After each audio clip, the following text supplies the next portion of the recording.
ভোটমুখী বাংলা এখন অব্যাহত এসআইআর বিতর্ক। প্রথম দফার চূড়ান্ত তালিকা প্রকাশের পর বহু ভোটার বিড়ম্বনায়। স্যারের নজরে আজকে আমরা দেখে নেব জলপাইগুড়ি সদর বিধানসভার চালচিত্র। আর এই বিধানসভা কেন্দ্রে এসআইআর নিয়ে ভুরি ভুরি অভিযোগ ভোটারদের।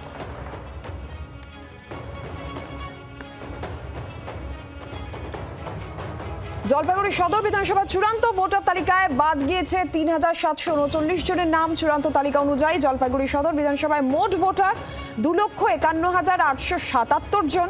২০২১ বিধানসভা নির্বাচনে তৃণমূল প্রার্থী প্রদীপ কুমার বর্মা ৯৪১ ভোটে জয়ী হন। পুরুষ ভোটার ১,২৭,২৭৩, মহিলা ভোটার ১,২৪,৬০০ জন। এসআইটা তো দরকারই ছিল, মোটামুটি হওয়ার প্রয়োজন অনেকদিন আগের থেকেই ছিল। তা যেটা হয়েছে ভালোই হয়েছে। এসআই তো ভালো জিনিস, প্রচন্ড ভালো জিনিস। এসআই হলে আমাদের পশ্চিমবঙ্গে বোঝা যাবে যে সঠিক লোক কারা, অসঠিক কারা।